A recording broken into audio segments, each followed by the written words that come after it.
শুকরিয়া পেশোয়ার সমস্ত জনগণ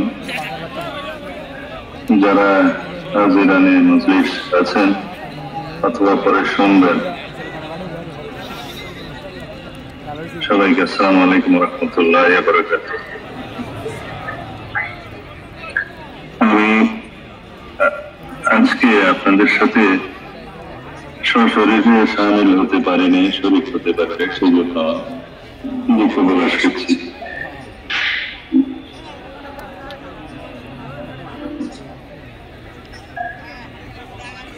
আমি আমার ভাই মিজানুর রহমান আজহারিকে পেকুয়াতে কক্সবাজারে বাংলাদেশে স্বাগতম জানাই।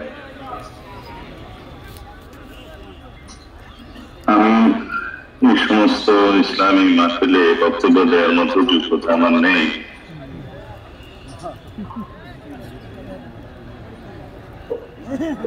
আমি খুবই আনন্দিত হয়েছি যে আজহারি সাহেব বাংলাদেশে আসার পরে প্রথমে পেকুয়াতে আসলে উপস্থিত হয়েছেন। বাংলাদেশের বর্তমান পরিস্থিতিতে এই মাহফিল আয়োজন করা সম্ভব হয়েছে, যা 1 বছর আগে কল্পনা করা যেত না।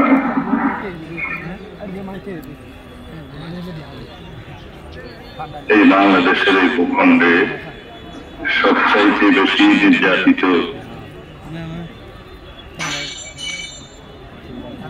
আমি মনে করি বাংলাদেশের মুসলমান। বাংলাদেশের আলেম সমাজ যে ত্যাগ স্বীকার করেছে, যে নির্যাতিত হয়েছে, নিপীড়িত হয়েছে এবং নির্বাসিত হয়েছে, মৌলানা আজহারি সাহেব নিজেই সেই নির্বাসিতদের একজন। আমি বহু বছর নির্বাসিত জীবন কাটিয়েছি।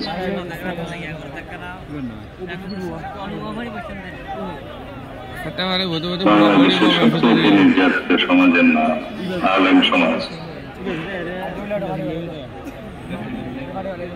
আলহামদুলিল্লাহ আমরা ফেসিবাদ মুক্ত হয়েছি।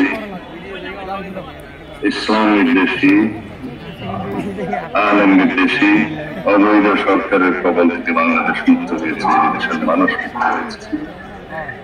এই মুহূর্তে আমাদের সবচেয়ে বেশি প্রয়োজন বাংলাদেশের সকল মানুষের ঐক্য।